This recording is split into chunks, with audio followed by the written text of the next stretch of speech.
Alors, bonjour tout le monde. C'est avec plaisir que nous recevons Valérie Manceau aujourd'hui pour présenter sa webinaire Beau en français, bon en révision? Oui, mais de la bonne façon. Une petite annonce avant de débuter. Les opinions exprimées dans ce webinaire sont celles des présentateurs et ne reflètent pas nécessairement les politiques officielles ou les points de vue de l'Association canadienne des réviseurs ou de ses membres. Je vais maintenant procéder à la reconnaissance territoriale. Je tiens d'abord à souligner que les terres que nous appelons aujourd'hui le Canada font partie d'un territoire ancestral qui a longtemps servi de lieu de vie, de rencontre et d'échange entre les peuples autochtones, incluant les Inuits, les Premières Nations et les Métis. Nous honorons, respectons et reconnaissons ces nations qui n'ont jamais cédé leurs droits ni leur souveraineté sur les terres et les eaux où nous nous réunissons aujourd'hui. Nous vous encourageons à apprendre davantage sur les cultures et les territoires autochtones, ainsi que sur les effets de la colonisation dans votre région. À cet effet, nous vous invitons à découvrir le cours gratuit Place au premier peuple, offert en ligne par l'Université de Montréal. En gardant cet esprit de respect et d'apprentissage, permettez-moi maintenant de vous présenter Valérie Myriam Manceau. Valérie a obtenu son baccalauréat en traduction et en rédaction de l'Université du Québec en Outaouais en 2011. En 2018, elle a gagné le titre de réviseur agréé après avoir réussi le test d'agrément administré par Réviseur Canada. Pardon. En 17 ans de pratique, elle a touché à de nombreuses facettes de ce domaine dans des contextes variés. Révision comparative de documents quasi-judiciaires pour la fonction publique, révision unilingue de manuscrits pour des maisons d'édition à vocation pédagogique et des auteurs indépendants, relecture ou correction d'épreuves pour des agences ou des organismes divers et même révision didactique pour l'encadrement de recrues ou l'amélioration de professionnels de la rédaction. Depuis 2022, elle s'emploie à démystifier cette profession, parfois incomprise, mais qui, pour elle, n'est rien de moins qu'une vocation et une passion. Valérie, bienvenue. Je vous laisse maintenant la parole. Merci beaucoup. C'est vraiment un honneur et un plaisir d'être là aujourd'hui. Si la moi, d'il y a 17 ans, m'avait dit que je serais là à parler de cette profession-là comme si j'étais une professionnelle, j'aurais ri. Mais dans les faits, ça fait presque la moitié de ma vie que je fais ça, donc on m'a dit qu'apparemment, c'était un bon critère. J'ai donc décidé, vu que j'en parle souvent avec plein de gens de cette profession un peu méconnue-là, de le faire de façon officielle. Donc, je suis très contente et je vois qu'il y a plusieurs personnes dans la liste des participants que je connais, de nom ou en personne. Je tiens donc tous à vous remercier personnellement d'être là aujourd'hui, puis j'espère que non seulement cette présentation va être instructive, mais un peu amusante aussi. C'est mon deuxième webinaire à vie, donc je vous demande d'être un peu, comment dire, indulgent avec moi, mais je suis bien préparée, fait que ça devrait bien se passer. Donc là, je pense que vous avez déjà accès à mon écran, si je ne me trompe pas. Oui, Puis là, je ne vous vois plus. Donc, s'il y a quelque chose, Shannon, tu vas me faire signe. oui, absolument. Moi, j'aimerais commencer avant même de me lancer dans le vif du sujet, là, savoir parmi les personnes présentes aujourd'hui, combien d'entre vous sont déjà réviseurs? Merci, Marie-Christine. Donc, qui sont déjà réviseurs ou en voie de l'être? Vous pouvez écrire moi dans le chat. J'ai accès au chat. On a Je plein de vais mains faire ça. levées aussi. Mon doux. Moi. Il y en a beaucoup. OK, OK. Excellent. D'accord.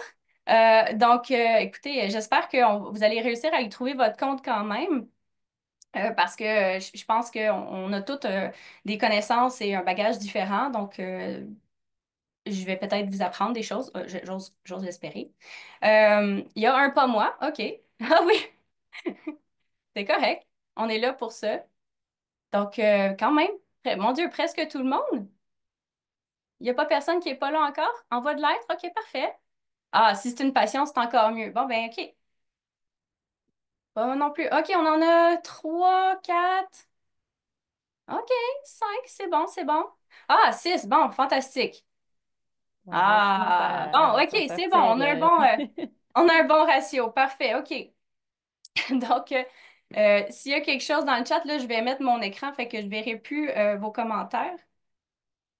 Merci, Cynthia. Donc, OK. Donc, bon en français, bon en révision, oui, mais de la bonne façon. Et là, petite anecdote, le titre à la base, c'était oui, mais non. Et je trouvais que c'était pas très accessible comme titre, donc je l'ai mis différemment pour que ça ait l'air un peu plus positif. Mais ça vient de beaucoup de discussions que j'ai eues avec des auteurs et d'autres professionnels qui sont un peu brûlés par leur expérience avec des professionnels de la révision. Donc, je me suis dit que en partant de là, il y avait peut-être quelque chose à faire. Donc, voici l'aperçu de la présentation. Je vais commencer par donner des définitions. C'est sûr que ceux qui sont déjà dans la profession, vous pouvez aller faire votre café, je sais pas, tu sais, consulter vos messages. Ensuite, on va parler de l'éclat de la révision. Qu'est-ce que ça apporte de plus, travailler avec un professionnel de ce domaine-là par rapport à quelqu'un qui est juste bon en français. On va aborder les diverses fonctions de la révision aussi, parce qu'il n'y a pas juste une sorte de révision, même si les gens ont tendance à penser que la correction, c'est la seule fonction du réviseur. On va aborder les qualités incontournables parce que je pense que c'est important, surtout pour ceux qui veulent se lancer dans cette profession-là.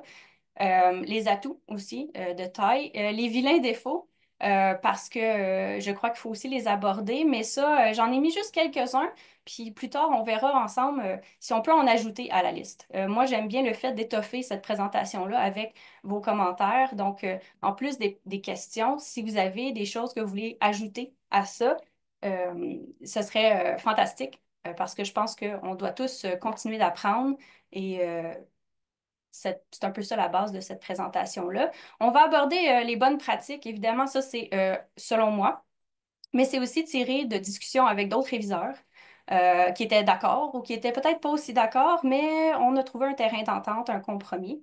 Les divers parcours pour y parvenir, ça, c'est la section où ceux qui sont pas encore dans le domaine vont peut-être être intéressés un peu plus euh, parce que je crois que c'est un domaine qui s'est beaucoup démocratisé dans les dernières années et il y a pas juste une façon de le devenir. Il y en a qui sont devenus sur le tas, il y en a qui ont appris en allant à l'université ou en allant en étudiant dans un domaine connexe comme la littérature, les lettres.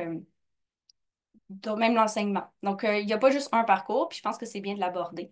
Ça va vous donner plein de possibilités. Ensuite, il y a de nombreuses ressources aussi. Ça, cette section-là, elle est vide pour le moment. J'ai tous mes livres à côté de moi. Je vais vous les montrer, ceux que je recommande. Mais par la suite, après la présentation, on vous enverra une version modifiée et bonifiée de cette présentation PowerPoint-là que vous pourrez consulter par la suite. Parce que là, il y avait tellement de sources, puis je me suis dit que peut-être certaines personnes dans la salle aujourd'hui apporteraient aussi des sources que je ne connais pas, parce que je ne les connais pas toutes. Et évidemment, on a la dernière section qui va être la foire aux questions, mais comme on a mentionné tantôt, si vous voulez poser des questions à mesure, vous avez bien beau. Et là, j'ai mis un petit commentaire parce que je suis un peu comique dans la vie, que ceux que le manque d'uniformité de cette table des matières dérange en ce moment, lèvent la main. C'était voulu, parce que je trouve ça quand même drôle. Donc, la révision, c'est quoi? Je pense que ça change d'une personne à l'autre, mais j'ai tiré pour vous quelques définitions plus d'autorité en la matière. Donc, la première, la révision, c'est-à-dire la relecture attentive et méthodique d'un texte en vue de l'améliorer, de le modifier ou de le corriger, a pour but d'assurer la qualité de la langue et l'efficacité de la communication. Ça, ici, on peut lire ça dans les principes directeurs de la révision professionnelle, dans sa plus récente version, qui est de 2014, à la page 3, dans l'introduction. Et je pense que c'est pas mal la base de la révision. C'est vraiment ça, c'est assurer la qualité puis l'efficacité de la communication par diverses méthodes. Mais on retiendra tout de suite, en attendant d'y revenir de façon détaillée, qu'il s'agit d'une amélioration et non d'une retraduction ou d'une réécriture, pas plus que d'une modification purement gratuite. Et ça, c'est Paul A. Orgelin et Michel Farrand dans Pratique de la révision, dans sa quatrième édition.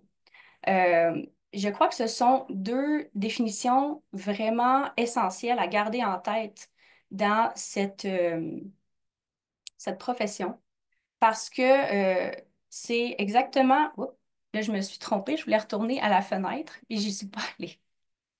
Donc,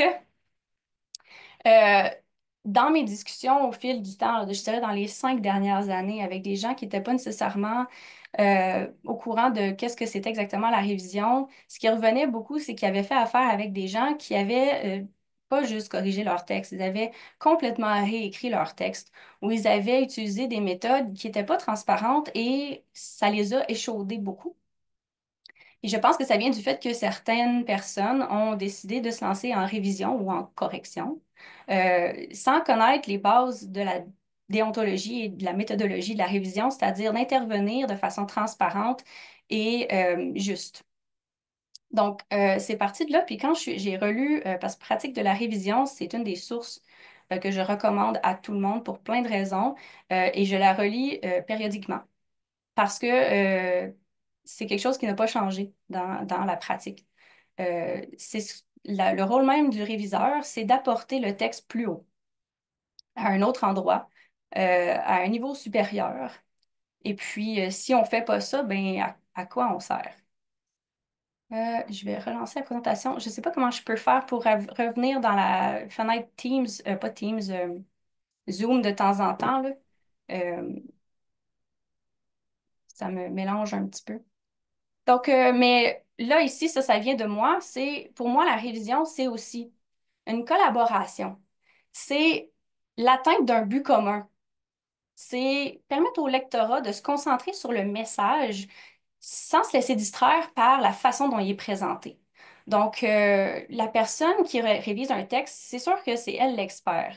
Mais c'est essentiel de communiquer avec la personne qui a rédigé le texte à la base pour obtenir le résultat voulu.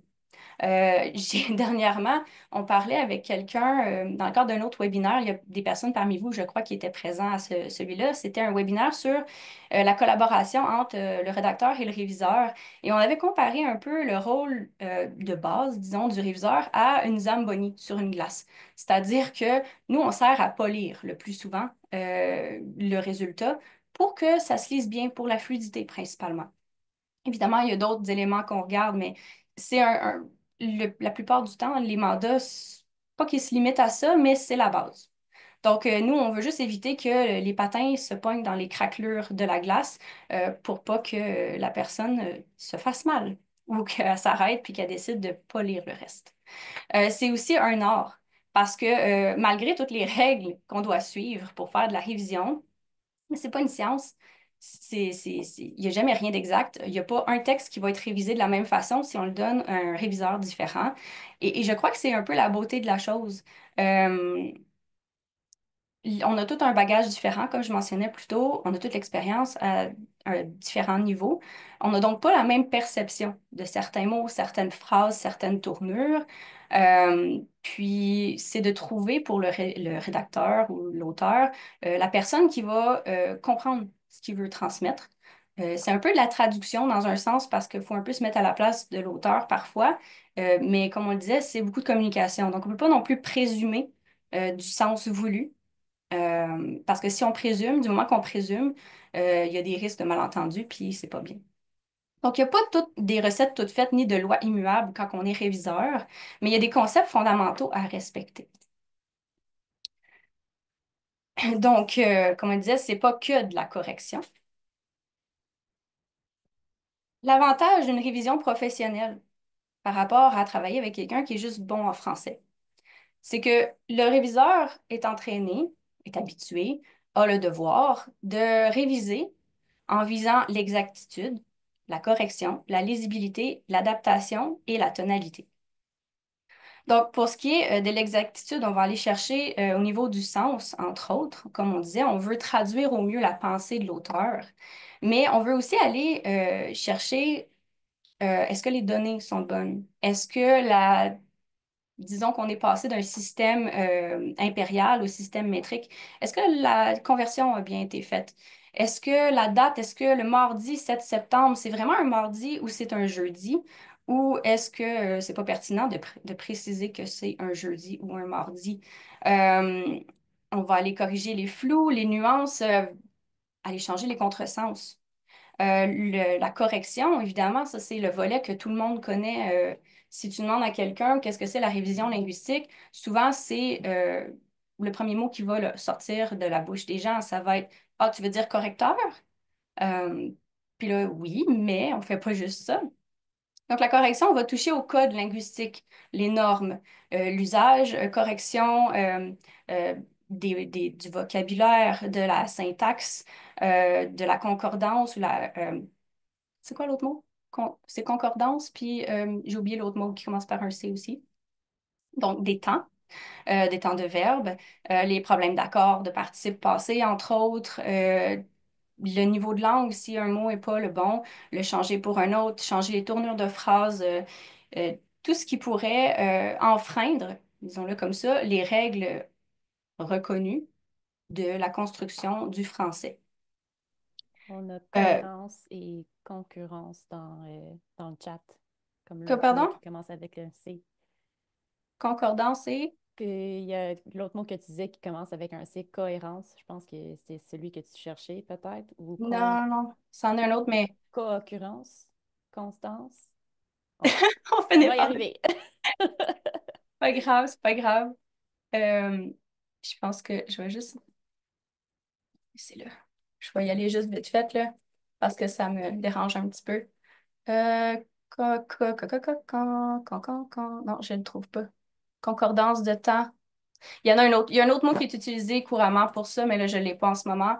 Bref, pour être sûr que tous les temps de verbe fonctionnent ensemble. Hey, j'ai l'air. Oui, je connais mes choses d'habitude. Donc, ensuite, le troisième volet de l'éclat de la révision, c'est la lisibilité. Donc, ici, le caractère idiomatique, est-ce qu'il est respecté? Est-ce que ça sonne comme du français ou ça sonne comme de l'anglais écrit avec des mots en français? Ce qui est vraiment très différent. Et le jour où vous verrez un texte écrit en anglais francisé, vous allez le savoir parce que ça va avoir l'air vraiment étrange. Donc ici, on parle d'élocution, on parle des fois aussi la concision, la clarté. Est-ce qu'on comprend bien? Est-ce que c'est lisible? Parfois, la correction touche un peu la lisibilité parce que c'est sûr que si on corrige, mettons, un problème de ponctuation ou d'accord, ça vient tout de suite régler un problème de compréhension. Donc, la lisibilité est augmentée. L'adaptation, c'est l'adaptation au destinataire. Est-ce que le texte est adapté au lectorat, au public cible? Ici, la quantité d'interventions qu'on peut faire pour ça est très variée, très vaste. Ça peut passer de juste changer une expression, mettons, du jargon juridique par une expression plus courante pour faciliter la compréhension du public cible. Puis pour terminer, la tonalité. Donc, tout ce qui est registre et connotation. Changer le ton du texte. Si un texte administratif sonne fâché ou agressif, le réviseur peut intervenir en disant peut-être qu'on devrait changer un peu les tournures de phrases ici parce que ton lecteur, il risque d'être piqué par ça. Donc, il y a plusieurs types de révisions professionnelles. Moi, personnellement, le plus gros de ma carrière, je l'ai fait en révision comparative ou révision bilingue. C'est-à-dire que c'est un type de révision qui concerne la traduction. Donc, le but est de traduire un texte, en fait, non, pas de traduire, de corriger un texte en français qui vient d'un texte en anglais. Donc, le texte de départ est dans une langue et le texte d'arrivée est en français. Et là, c'est de veiller à ce que le message soit rendu correctement, d'une part. Donc, on doit s'attacher au sens, mais on doit aussi s'attacher beaucoup à la forme du texte, c'est-à-dire que le texte doit répondre aux critères, euh, aux normes linguistiques du français. Donc, moi, ça a été le plus gros de ma carrière. Euh, Puis je crois que de partir de là, ça m'a permis de mieux faire le reste de mon travail parce que c'est quelque chose de très demandant. Tout est demandant, là, on va s'entendre, mais la révision comparative, étant donné qu'il faut agir sur les deux fronts, le sens et la forme, ça peut être un peu plus demandant sur ce point-là parce qu'on joue beaucoup dans les nuances. Aujourd'hui, on parle surtout de révision unilingue, mais si vous avez des questions sur la révision comparative aussi, n'ayez pas peur de poser vos questions. Ça va me faire plaisir de vous répondre. Donc, pour la révision unilingue, on appelle aussi ça la relecture parfois, où il y a des gens qui appellent ça la correction, mais comme je dis, d'après moi, c'est pas une bonne terminologie à adopter de façon générale.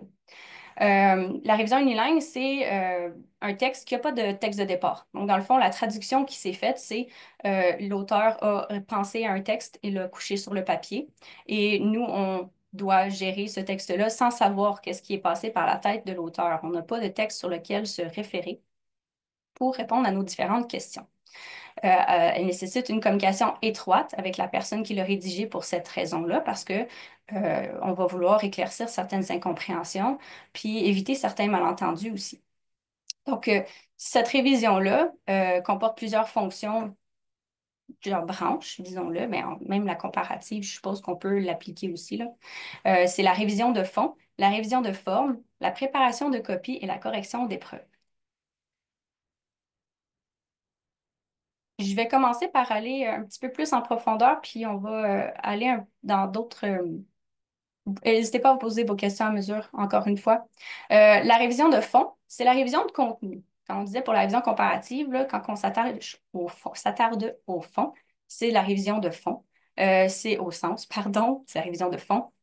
Le contenu. Donc, en résumé, c'est adapter, clarifier ou réorganiser le contenu ou sa structure, altérer le sens ou affiner les concepts présentés. On l'appelle aussi la révision éditoriale dans le monde de l'édition ou direction éditoriale. Il y a plusieurs termes qui sont utilisés, mais dès qu'on entend éditorial, le plus souvent, il ne s'attache pas tellement à la langue dans sa forme, mais plutôt pour le sens. On va aller bouger des paragraphes, en enlever, en ajouter, tout pour aller rendre le message plus complet dans le but qui a été défini à la base pour la rédaction du texte.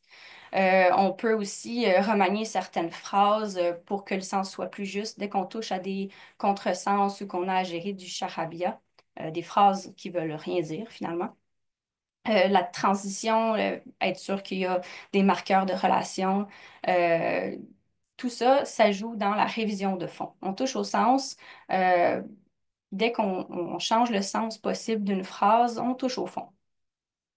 Ensuite, il y a la révision de forme. Ça, c'est la révision qu'on connaît le plus, je dirais. C'est la révision standard du point de vue des gens en général. S'ils connaissent le mot révision, ils pensent tout de suite au style, à la forme d'un texte. Fait que tout ce qui touche euh, la langue en tant que telle. On va aller voir les procédés stylistiques, tout ce qui est erreur de grammaire, de syntaxe, de vocabulaire, de ponctuation. C'est à ce moment-là que ça va être géré. Normalement, quand on fait une révision de fond puis une révision de forme, la révision de forme va vraiment s'attacher au style et à la façon de rendre le sens et non pas euh, voir si on doit ajouter ou enlever des morceaux. Donc, j'ai mis, vous allez voir dans les présentations, j'ai mis des mots-clés pour vous aider à distinguer les deux. On appelle la révision de forme aussi de la correction simple ou de la relecture. Euh, la longueur des phrases aussi, ça peut jouer parce qu'on peut couper une phrase sans changer le sens. Donc, ça joue en général pour la révision de forme. Puis là, j'ai mis aussi chaque version, pour chaque type de révision, j'ai mis aussi un renvoi aux sections pertinentes des principes directeurs rédigés par Réviseur Canada parce que les sections en tant que telles pour chaque est vraiment, vraiment mieux définies que ce que moi je vous donne ici. Ils vont faire partie, les principes directeurs, des sources à la fin de la présentation aussi. Donc, la préparation de copie, je dirais que c'est le type de révision, pas qui tend à disparaître, mais qui est vraiment moins courante de nos jours. Moi, personnellement, je ne l'ai jamais vraiment pratiqué, sauf en tant que pendant la révision de forme, disons-le.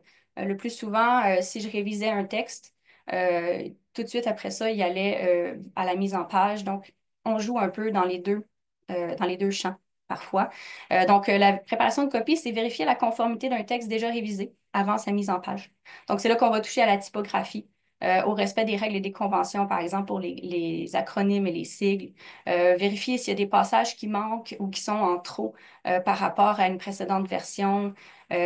Aussi, s'il y a eu des gros changements, admettons qu'après la révision de forme, il y a eu d'autres modifications. Il y a souvent des modifications. Ça va être un peu la préparation de copie qui va éviter les erreurs avant la mise en page. On parle aussi de vérifier les références, la bibliographie, les tableaux et les légendes. Puis, vous pouvez trouver ça à la section D des principes directeurs. La correction d'épreuves, c'est un des volets de la révision que les gens connaissent peut-être le moins, à moins d'être dans le monde de l'édition. Ceux qui ont déjà touché à l'édition, vous allez savoir de quoi je parle. Parfois, on dit correction des épreuves, correction d'épreuves. Des fois, il y en a qui disent juste correction, mais ici, on aurait un chevauchement de deux termes. Donc, c'est préférable d'utiliser vraiment correction d'épreuve. C'est le fait de vérifier un texte après sa mise en page sur le plan de la typographie, de l'orthographe, de la mise en forme et de la présentation visuelle. Donc là, on va vérifier tout ce qui est coquille, bourdon, donc des lettres en trop, des lettres en moins, espace blanc, les cheminées, ça, c'est les petites rainures qu'il y a dans les textes entre les mots qui créent des sillons. Il y a aussi des ruelles qui va dans l'autre sens. Même chose, les interlignes, les césures, c'est-à-dire les coupures de mots, les polices de caractères divergentes, parfois pendant la mise en page, une mauvaise manipulation ou n'importe quoi peut faire en sorte que, ah, tout d'un coup, le texte est en Times New Roman, mais il était en Arial dans le reste du texte. À ce moment-là, c'est de le signaler pour que ce soit corrigé avant la publication ou avant l'intégration web. On va vérifier les interlignes, les titres, on va signaler les veuves et les orphelines. Vérifier les hyperliens aussi, pour être certain que les liens sont à jour et fonctionnent. Donc, cela dit, comme j'ai écrit ici, en théorie et en pratique, la révision, c'est un peu comme de la mécanique. C'est-à-dire que si on prend une voiture, tous les morceaux ont un usage. Mais il y a des morceaux qui sont moins nécessaires d'un point de vue fonctionnel, mais ils vont être beaux. Ils vont rendre la voiture belle. Euh, on s'entend que la carrosserie, tu sais, si on la fait repeindre, bon, ben là, ici, ce serait un peu de la révision de forme. On arrange l'aspect visuel de la voiture, mais elle sert aussi à tenir tout le reste. Le moteur, lui, d'une voiture, si on joue dedans, c'est un peu comme la révision de fond, parce que si le moteur ne fonctionne pas, on n'atteindra jamais notre destination, notre objectif. Est-ce que je vais trop vite ou je parle correctement? Tout va bien? Je pense que ça va bien. On a des OK. commentaires qui arrivent dans le clavardage aussi. Parfait. OK. Donc, il est évident qu'il n'y a pas de cloisonnement étanche entre paramètres, pas plus qu'il n'en existe entre fond et forme, sens et style, qualité et efficacité, dans Pratique de la révision quatrième édition. Et vous allez voir qu'en pratique, pour ceux qui n'ont jamais fait encore de révision et ceux qui en font déjà, je suis certaine que vous êtes déjà convaincus, il y a très souvent un chevauchement. Et parfois, si on regarde des corrections, si on essaye de deviner pourquoi un réviseur a fait une telle ou telle correction ou suggestion, on ne sera pas toujours en mesure de dire pourquoi exactement. Parfois, ça va tomber sous le sens, mais d'autres fois, peut-être pas autant. C'est là que il faut réfléchir vraiment plus loin, euh, mais c'est là qu'on voit le flou entre les différentes fonctions de la révision. Puis je pense que c'est un peu pour ça aussi que de nos jours, on ne fait plus autant de distinctions entre les différentes formes de révision parce que les gens très souvent cherchent euh, une personne pour tout faire.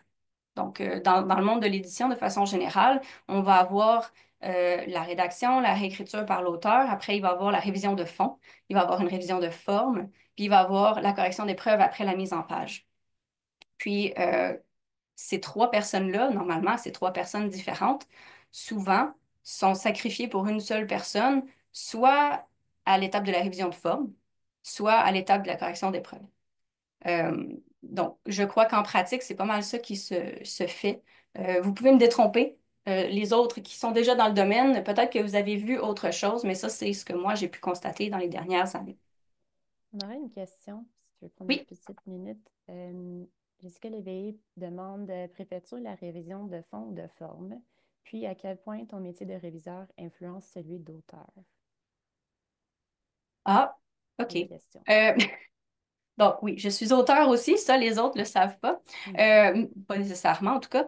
Dans le fond, moi je préfère et de loin faire de la révision de forme. Cela dit, je crois qu'il est de mon devoir de signaler les problèmes de fond que je vois, si je les vois. Si on me demande juste de faire de la révision de forme, c'est très difficile pour moi en tant que professionnel d'ignorer les problèmes de sens que je peux constater.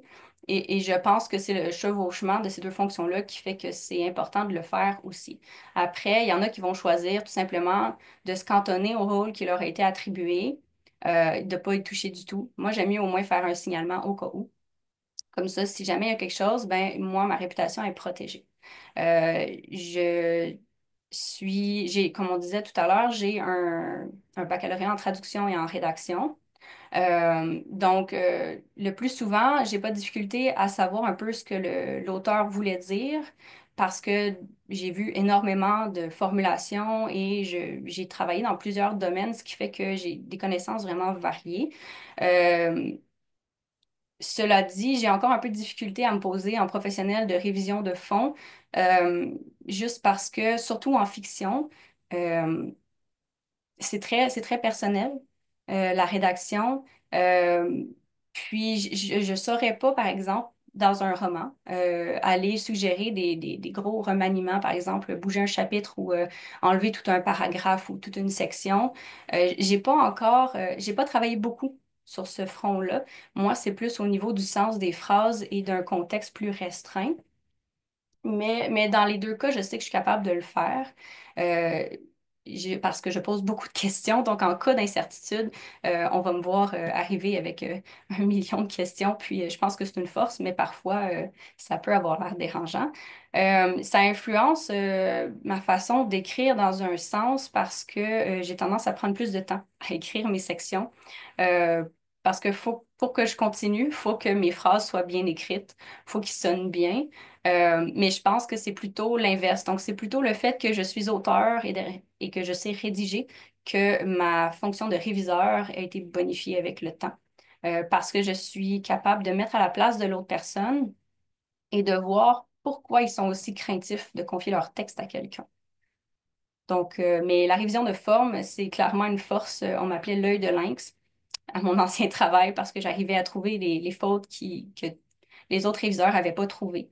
Et j'en retirais une certaine fierté parce qu'il y avait quand même 2 autres personnes qui étaient passées avant moi. Et moi, je me suis toujours dit que s'il y a une fonction que je suis bien capable de faire, c'est d'être la dernière ligne entre le lecteur et le texte. Excellent, merci.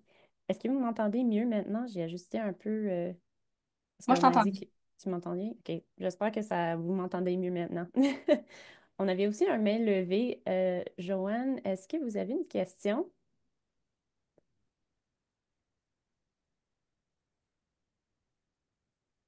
Non, je pense pas. OK. Donc, on peut continuer. C'est bon. Donc, pour revenir un peu à la mécanique, là, j'avais trouvé une petite phrase, là. Si le pare-brise est craquelé, c'est pas esthétique, mais ça peut aussi poser un problème fonctionnel éventuellement, ou même immédiatement. Ça dépend du niveau, de la graphine, comme on dit. C'est donc essentiel de bien établir les besoins du client avant de commencer toute collaboration afin de définir l'ampleur de la tâche. Ici, ce que je veux dire, c'est vraiment que avant même de, jouer dans le texte du client, c'est de lui demander à quel point il veut qu'on intervienne. Parce que, de un, on fait ça dans tous les autres domaines. Un mécanicien ou un plombier va toujours demander c'est quoi le problème, puis qu'est-ce qu'on veut faire. S'il y a plus qu'une solution, ils vont demander l'avis, normalement, avant de faire le changement. Puis je crois que ça évite beaucoup de frustration euh, pendant le processus, de tout de suite établir qu'est-ce que le client a besoin qu'on fasse dans son texte. Est-ce qu'il veut qu'on joue dans le sens ou on se contente de la révision de forme? Le plus souvent, moi, je signale qu'en cas de besoin, si je vois une possible incohérence, je vais la signaler. Ça me couvre et ça évite des frustrations. Je préfère ça plutôt que de ne pas le faire. Puis le client, après ça, il y a plus de commentaires qu'il pensait dans son document. Donc, quelques exemples de questions à poser. Est-ce que je vais être la seule personne à travailler sur ce texte-là? Sinon, à quel stade j'interviens là-dedans? Ça va être quoi le support du texte? Est-ce que ça va être imprimé? Est-ce que ça va être en format numérique, par exemple EPUB? Est-ce que ça va être en PDF? Est-ce que ça va être sur le web, en vidéo? C'est que là, ça va venir modifier la façon dont vous allez appréhender votre travail et le texte. Ça va aussi avoir une influence sur les choix que vous allez poser pendant votre révision. Et aussi, très important, demander c'est quoi les éléments à prioriser parce qu'il va y avoir parfois comment dire, des hésitations avant même que le travail ait commencé sur, bon, combien ça va coûter, entre autres. Puis je pense que c'est important de demander, ben, Si vous n'avez pas le budget pour une révision complète, peut-être qu'on peut se concentrer sur certains éléments plus importants. À ce moment-là, peut-être qu'on ne voudra pas changer les anglicismes, peut-être qu'on ne voudra pas jouer dans la syntaxe à moins d'un problème de compréhension possible. Euh, Peut-être qu'au contraire, il va vouloir, le client ou la cliente va vouloir que vous signaliez les problèmes de syntaxe ou les changiez. Mais il y en a d'autres que non, mon style, c'est mon style. Contentez-vous de nettoyer le superflu. Puis, ça vous protège, vous, mais ça vous donne aussi une direction pour la tâche à venir. Ça permet aussi d'éviter euh, l'incertitude quant à la quantité de temps et d'intervention, de temps à y passer, puis la quantité d'intervention aussi. On a une autre question qui est Oui, reliée à ce sujet. Donc, oui, Suzanne Aubin, bonjour Suzanne. Idéalement, on établirait les tâches avant d'entamer le travail. oui. Peux-tu mentionner le contrat type suggéré par Réviseur Canada? Ah oui, ben oui, c'est vrai. Oui, donc très important. À l'heure, en 2025, beaucoup de gens aiment bien passer par courriel ou par entente orale. Cela dit, on recommande fortement de passer par un contrat. Et il s'adonne, pardon, que Réviseur Canada a un contrat type sur son site web. Je vais me mettre une note pour le mettre dans les ressources, qui vous permet justement de juste remplir exactement les tâches à, à faire, à effectuer. Vous allez remplir toutes, même vos honoraires, les délais, aussi la signature du client, vraiment tout, c'est très complet. Euh, Vous n'êtes pas obligé de le prendre, mais c'est utile d'avoir déjà un exemple sur lequel au moins vous basez. Et c'est très important de vous protéger en tant que professionnel de la révision parce que on touche à un produit, mais la plupart du temps, ce n'est pas le produit fini. Et par expérience, il y a souvent des choses qui changent. Euh, les attentes changent, la communication n'est pas toujours bonne. C'est bon d'avoir un contrat pour dire clairement qu'est-ce qui était entendu dès le départ et pour vous donner un recours en cas de problème. On ne vous en souhaite pas, mais c'est important.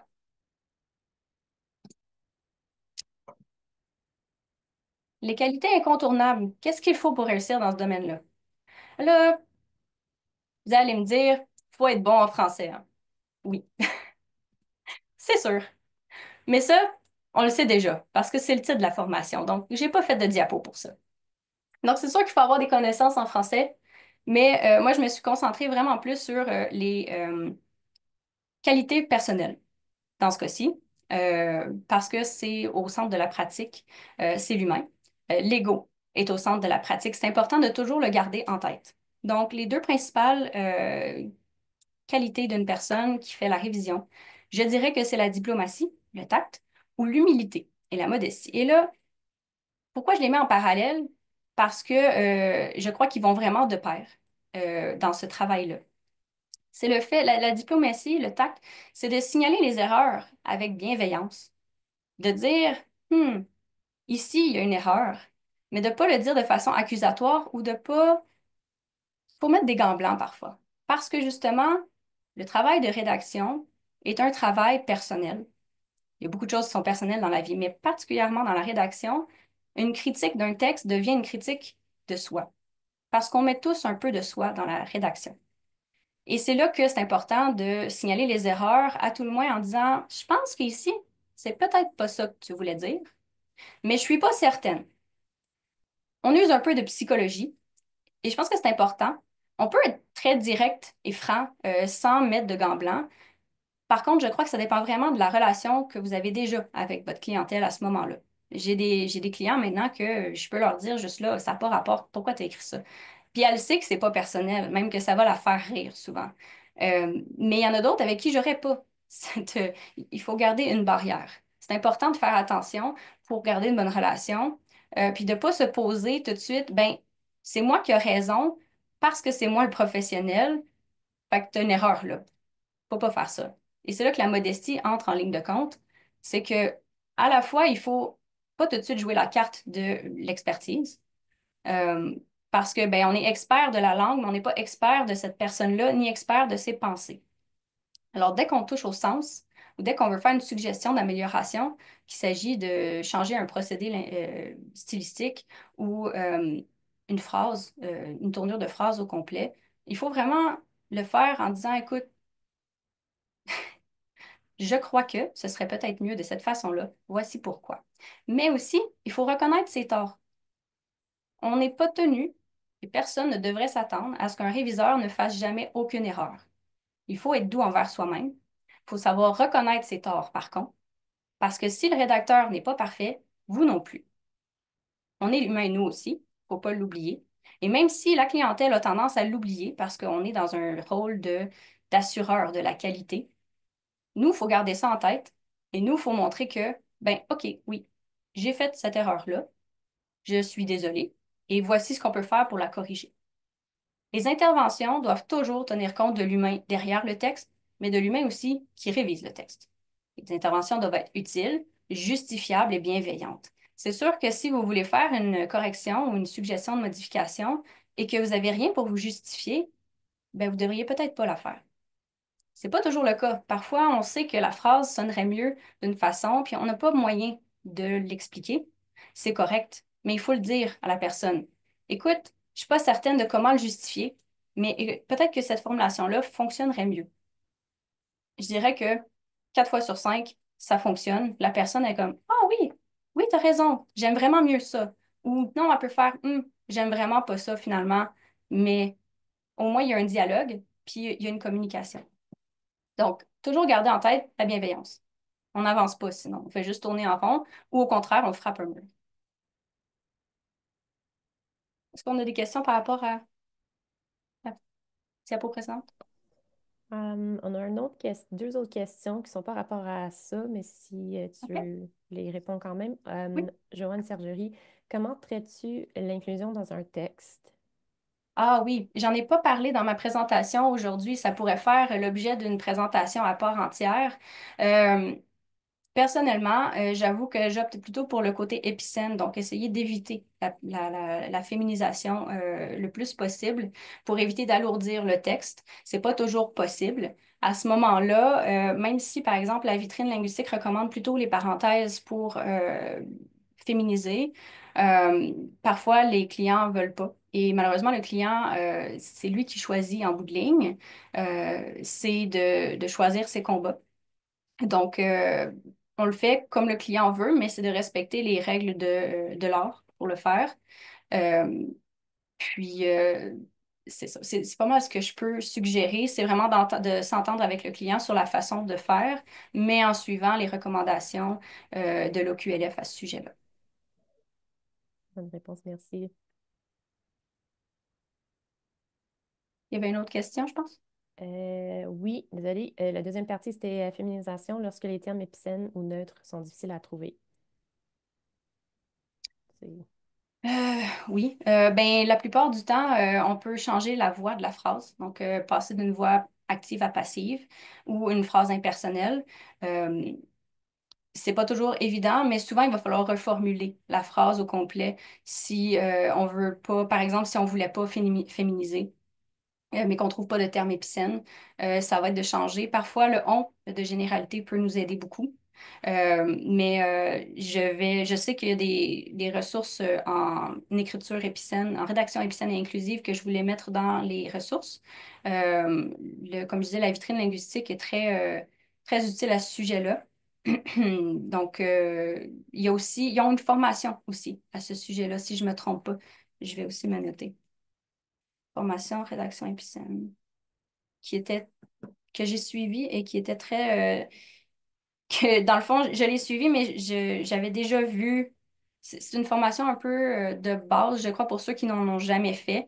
Donc, si vous avez des connaissances déjà un peu plus avancées à ce sujet-là, c'est peut-être pas votre meilleure option. Mais il y a quand même plusieurs autorités en la matière qui en ont fait. Je crois qu'il y en a un d'une des universités québécoises aussi, qui ont fait un guide sur diverses façons d'écrire en rédaction inclusive et épicène.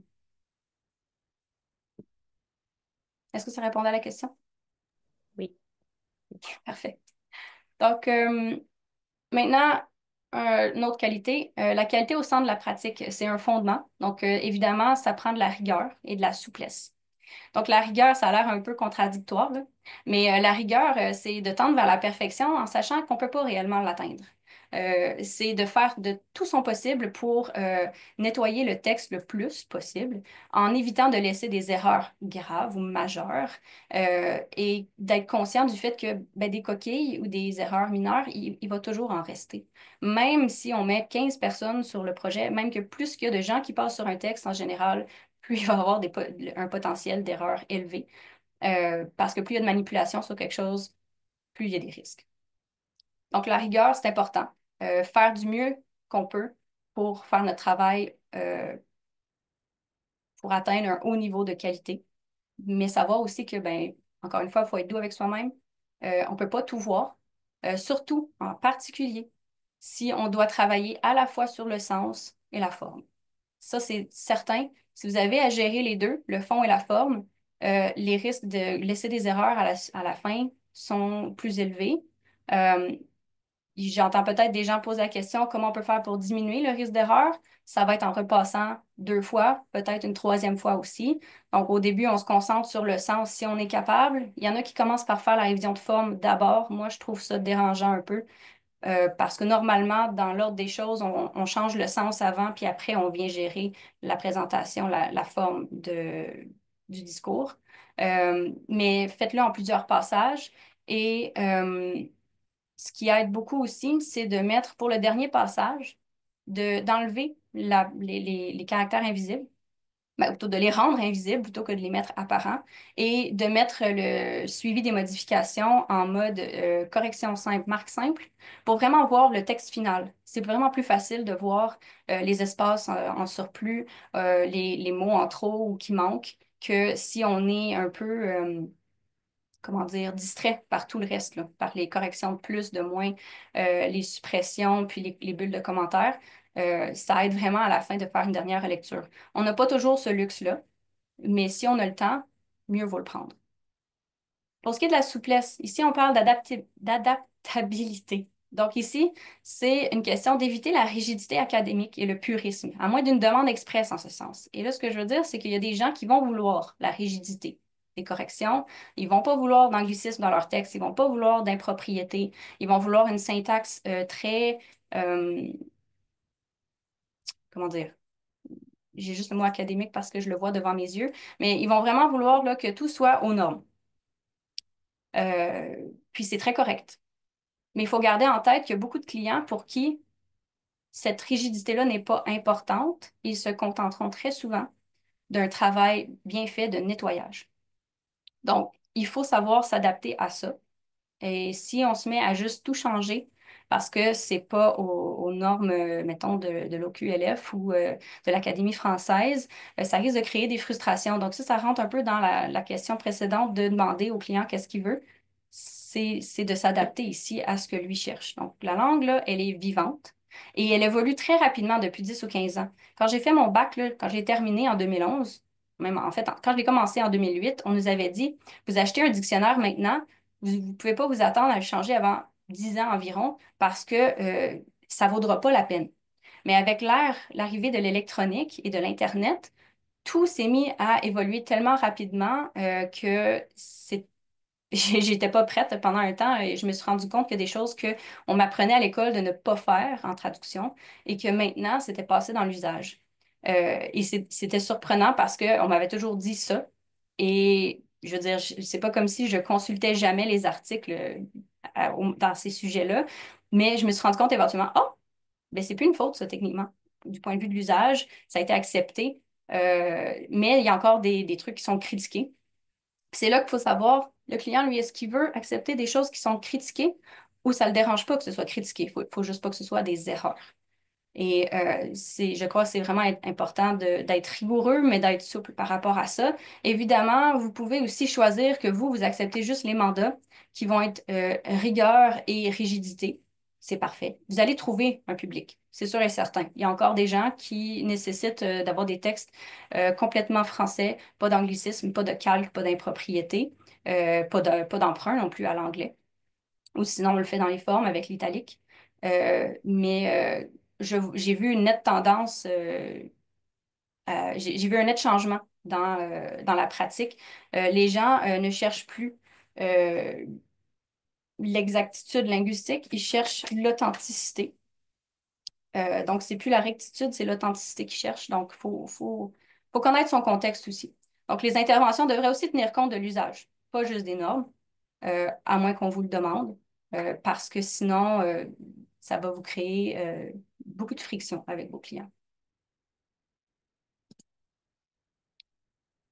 Maintenant, on entre dans le professionnalisme et je remarque que, on a, mon Dieu, 10 minutes pour faire ça. Mais je crois que ça tombe sous le sens. Fait qu'il y a beaucoup d'éléments, mais c'est juste parce que je crois que les présentations comme ça, les gens aiment bien les consulter par la suite.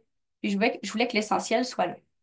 Donc, j'ai mis trois grandes catégories. Le professionnalisme, à mes yeux, qu'est-ce que ça veut dire pour un réviseur? C'est à la fois préserver le domaine dans lequel on œuvre. La révision, c'est déjà un domaine un peu, c'est pas tabou, mais les gens connaissent pas ça bien et souvent, les gens se hérissent dès qu'il est question de révision linguistique parce qu'ils voient ça comme de la réécriture ou ils savent juste pas qu'est-ce que ça veut dire. Ils n'ont pas les moyens pour ça parce qu'ils savent pas c'était quoi les coûts. Euh, les textes, des fois, sont envoyés puis ils n'étaient pas prêts nécessairement à cette étape-là pour être révisés.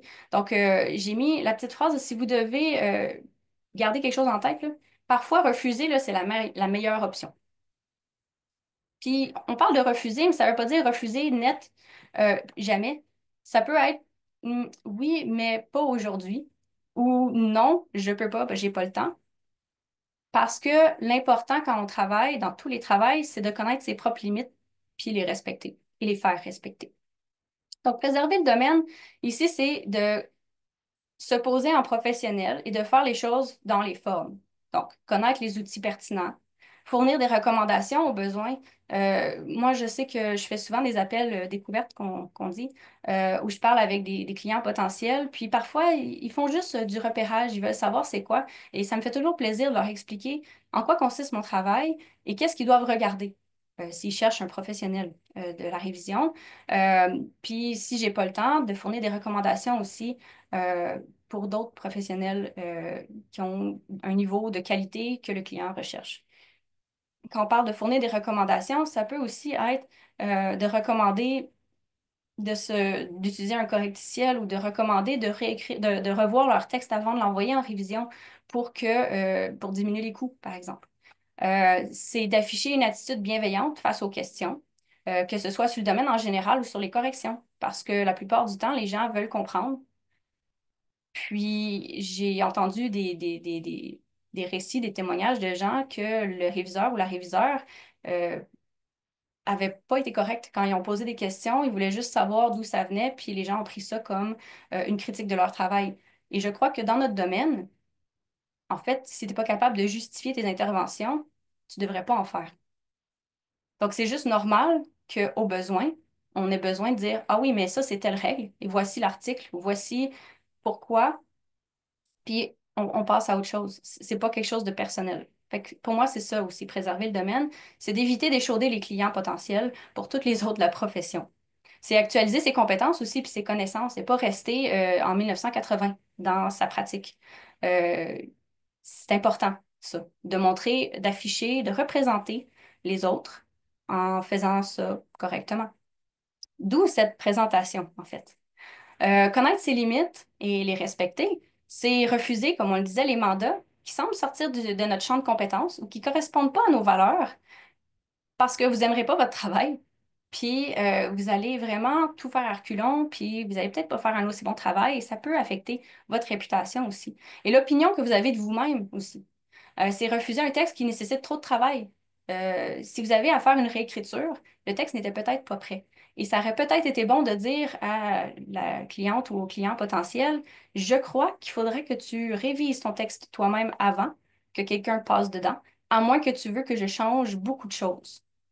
C'est peut-être difficile à dire, mais parfois c'est peut-être la meilleure chose. Même en traduction, c'est un avertissement qu'on fait souvent dans la révision comparative, si on a besoin de tout changer dans une traduction, c'est que la traduction avait été mal faite ou n'était pas assez au point.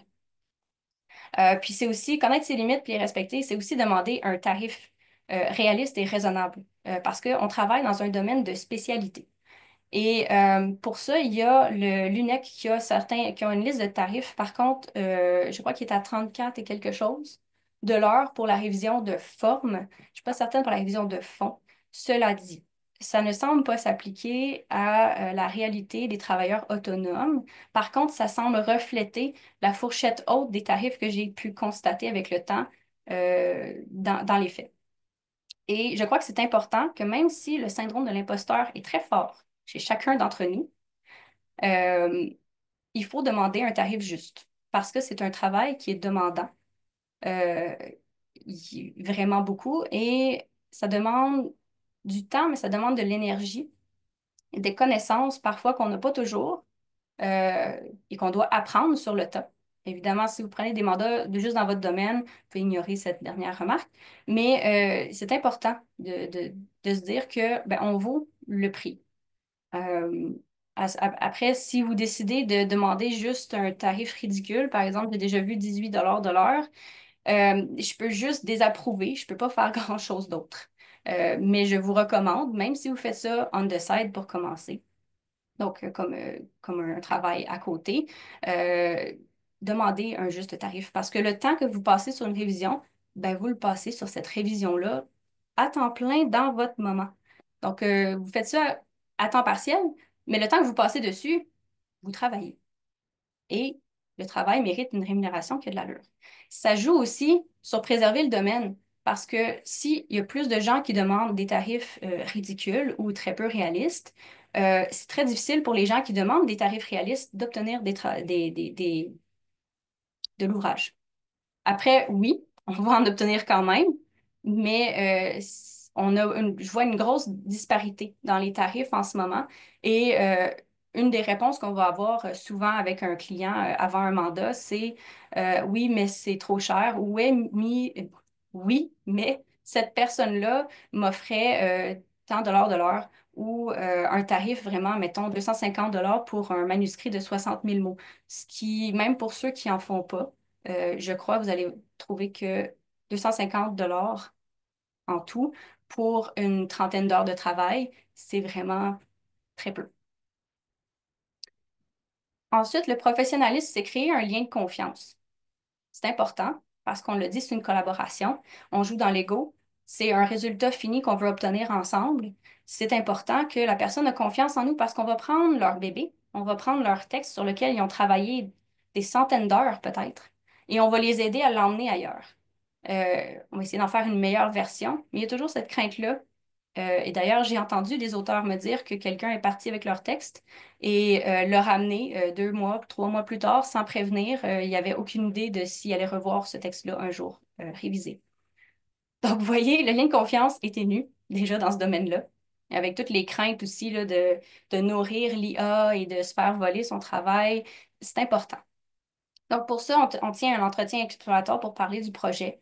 Des fois, juste le contact humain par écran interposé, ça suffit à mettre la personne en confiance parce qu'elle voit avec qui elle va traiter. Faire preuve d'une attitude accessible, mais se poser en expert dès les premiers instants. On ne parle pas de parler en jargon, là, puis de parler tout de suite d'anacolute, même si avec certaines personnes, ça pourrait les convaincre tout de suite. C'est faire preuve de transparence aussi. Parler de comment on fonctionne, de nos craintes aussi, nos préoccupations par rapport au mandat qu'on a devant nous. Parce que c'est important de dire, ben oui, j'ai envie de travailler avec toi sur ce projet-là. Il a l'air très intéressant. Par contre, j'ai jamais, par exemple, fait de contractuel. J'ai jamais travaillé sur un manuscrit qui parle de ça et j'ai jamais fait telle chose. Et la plupart du temps, les gens sont contents d'entendre ces préoccupations-là parce que pour eux, ça leur indique de l'honnêteté et ça leur indique aussi que vous voulez travailler au mieux de vos capacités pour l'aider. Souvent, ça va aider. Expliquer l'étendue des possibilités en matière de révision. Comme on le mentionnait plus tôt dans la présentation, les gens, la plupart du temps, ne savent pas qu'il y a plusieurs volets à la révision. Donc, une bonne partie de créer le lien de confiance, c'est de savoir ce que vous faites. Puis pour qu'ils sachent que vous le savez, vous, ce que vous faites, c'est de leur expliquer. C'est quoi les différentes possibilités? Qu'est-ce que je peux faire pour vous et qu'est-ce que je ne fais pas? Comme préparation de copie, j'en l'ai mentionné, moi, j'en ai pas vraiment fait. Si on m'arrive demain matin pour me dire, veux-tu faire de la préparation de copie pour moi? va peut-être falloir que j'aie un peu plus de détails sur les attentes qu'ils ont envers moi parce que je ne sais pas si je vais vraiment être capable de le faire. Parce que c'est pas quelque chose que j'ai vraiment fait de façon stricte. Ensuite, il a signalé la limite de ses compétences, comme je le mentionnais, ou toute incompatibilité potentielle afin que la clientèle fasse un choix éclairé. Ça va arriver que vous allez dire à quelqu'un, ben, j'en ai jamais fait, mais si c'est écrit en français, je vais m'en charger du mieux de mes compétences. J'ai déjà révisé un contrat en disant à la personne avant. J'ai jamais fait de contractuel, mais j'ai travaillé dans le domaine quasi-judiciaire. J'ai vu du jargon juridique, mais tu vas être mieux de le faire réviser après ça par un avocat pour être sûr qu'il ne manque pas d'éléments à ton contrat. Et on m'a donné le mandat parce que j'ai exprimé que je peux changer le français, mais je ne suis pas certaine si ça va changer le sens. C'est tout. Elle aurait pu dire, OK, ben non, tu sais quoi, on va laisser faire. Et ça aurait été très correct aussi. Je pense que créer un lien de confiance, ça passe par là aussi. Puis ça, c'est ce qui dénote chez les gens du professionnalisme. Bon, je sais qu'on déborde de notre temps un petit peu. On a quelques questions qui ont rentré sur cette Oui, diapo. Juste aux participants et participantes, si vous voulez rester avec nous, on est très content de continuer. Il y a encore des informations à partager avec nous, mais je pense qu'on va, dans un premier temps, répondre aux questions qui viennent de rentrer, si ça oui. marche. Et je tiens aussi à m'excuser que ça déborde. C'était pas prévu. Peut-être parce que j'ai répondu aux questions finalement. Pour une prochaine fois, je saurai que c'est peut-être pas la meilleure façon de faire. Mais si vous restez, ça va me faire plaisir. Je vais continuer. Vous aurez quand même accès à la présentation par la suite. Il n'y a aucun problème. Et vous allez pouvoir m'écrire aussi si vous avez des questions par la suite. Mon adresse courriel est dans la présentation. Parfait. On va juste regarder rapidement. Et toutes les questions sont un peu reliées, OK. selon quel barème établir les tarifs raisonnables? OK. Ça, c'est une question un peu complexe. On n'a pas toute la même vision de ce qui est un tarif raisonnable. Évidemment, on peut se baser sur le tarif horaire de base, là, qui en ce moment est, je crois, à 16 de l'heure, mais comme on est dans un travail de spécialité, je ne le recommande pas. Du moment qu'on est proche du tarif recommandé sur le site de l'UNEC, je trouve que c'est déjà vraiment mieux parce que ça reste un tarif qui est plus accessible pour la plupart de la clientèle. Mais de façon générale, je crois qu'on recommande aux travailleurs autonomes de demander à peu près le double de ça parce que contrairement à quand on est un salarié, on n'a pas tout ce qui est avantages sociaux, protections diverses. Donc, c'est important, tu sais, de prendre en compte ce genre de détails-là. Euh, donc, moi, je dirais là, en bas de 30 de l'heure, là, surtout si vous faites de la révision de fond, c'est pas une bonne idée. Juste, ne serait-ce que pour pas, ça représente pas bien le type de profession, mais aussi ça va jouer contre tout le monde après ça. Euh, donc, c'est ça. Mais ça va être, j'ai quelques sources aussi à donner par rapport à la tarification dans le guide du travailleur autonome 3.1, entre autres par Jean-Benoît Nadeau, que je vais mettre dans la liste des sources. Vous allez pouvoir trouver une section, si je ne me trompe pas, sur la tarification, comment l'évaluer. Sinon, il y a aussi Ajoute un zéro d'Alex Martel qui parle beaucoup de ça aussi, comment créer une tarification à votre goût et qui représente vos valeurs et vos objectifs. Puis, si vous avez d'autres sources, les autres personnes dans cette présentation, n'hésitez pas à m'en faire part. Je crois que c'est très personnel comme choix, mais il y a quand même plusieurs versions euh, de calcul qu'on peut faire. Je pense que ta réponse répond aussi à la prochaine question, c'est est-ce que les tarifs mentionnés s'appliquent aux tarifs que l'on peut recevoir en agence ou plutôt en tant que travailleur ou travailleuse autonome? Fait que C'est sûr que je connais pas tous les tarifs d'agence. Je crois que c'est à discuter. Je ne sais pas non plus si toutes les agences travaillent de la même façon. Mais je crois que les agences sont quand même en mesure de voir la qualité ou la valeur ajoutée qu'on apporte. Puis même avec, autant que ce soit en tant que travailleur autonome pour un donneur d'ouvrage indépendant ou une agence, c'est quelque chose qui se discute. Euh, Puis c'est de voir avec quoi vous êtes à l'aise. Je sais que personnellement, j'ai tendance à accepter un tarif un petit peu plus bas si c'est un donneur d'ouvrage régulier, que si c'est quelqu'un que j'ai vu qui va me voir une fois puis qui reviendra peut-être pas. Puis ça va se savoir de façon générale. Les gens souvent vont dire qu'ils cherchent quelqu'un pour une collaboration sur le long terme euh, d'emblée. Donc, vous allez savoir à ce moment-là. Bon, c'est pas toujours évident. Parfois, ça peut être dans la façon de gérer par la suite les mandats subséquents, de ne pas augmenter le tarif tout de suite si le client il revient vous voir à plusieurs reprises. Euh, je pense que c'est ça. Il y a plusieurs façons de faire. Parfait, merci. Donc, on a toujours la majorité de nos participants et participantes. Donc, Bon, ben, si on peut on continuer. continue dans ce cas-là. Oui. Il y avait plus à dire dans les précédentes sections, donc on arrive à la fin bientôt, là. Les atouts indéniables, qu'est-ce qui permet de se démarquer dans le domaine? Ah oui, puis en passant, dans la table des matières, vous aurez peut-être remarqué que c'était les atouts de taille. Je le sais, je l'ai changé. Je voulais voir qui le verrait. Vous l'avez peut-être pas vu, c'est pas grave. Moi, ça me faisait plaisir de mettre des erreurs dans cette présentation. Donc, les atouts de taille, les atouts indéniables, c'est aimer travailler avec la technologie parce qu'aujourd'hui, les corrections sur papier, c'est rare. Ça arrive, mais c'est rare. Maintenant, c'est des logiciels, c'est sur PDF. Moi, dans le temps, j'avais appris les différents symboles à faire à la main. Maintenant, ils servent, oui, quand je le fais sur mes propres textes, mais beaucoup moins. Euh, je pense qu'un des plus grands atouts, c'est aimer apprendre, mais aimer lire aussi. Puis ça, merci à Annie La Rochelle qui l'a souligné parce que c'est elle qui a revu ma présentation avant aujourd'hui. Le français, c'est une langue pleine de subtilité. Puis le domaine de la révision permet d'en explorer une foule de facettes. Par contre, pour réussir, là, il faut aimer lire parce que lire, c'est la base du métier. C'est lire les définitions, c'est lire ben, le texte qu'on révise, c'est lire les fiches terminologiques, c'est lire des textes aussi qui n'ont pas rapport avec la révision pour s'imprégner de la langue française. Puis là, on parle vraiment de lire en français pour être au courant de l'usage, entre autres, mais aussi d'avoir les formulations plus françaises. Tu sais, moi, je suis de Gatineau. Euh, j'ai des erreurs de structure. Bon, à l'oral, c'est sûr qu'il y en a plein. On calque beaucoup l'anglais, mais à l'écrit aussi. C'est bien de lire des textes variés, de plusieurs types aussi, pour voir les niveaux de langue, voir le jargon aussi dans différents domaines, voir le registre populaire, de quoi ça a l'air. Le jargon, pardon, l'argot. Le niveau familier, là, le registre familier dans le temps et le registre populaire de quand j'étais jeune, c'est plus le même maintenant. Les termes ont changé. C'est d'être au fait de ça pour que si vous avez à réviser un texte qui a du populaire dedans, savoir est-ce que ça sonne actuel. Si ça a besoin de sonner pas actuel, c'est correct aussi, mais c'est bien de se renseigner, puis c'est de lire, lire, lire et lire encore.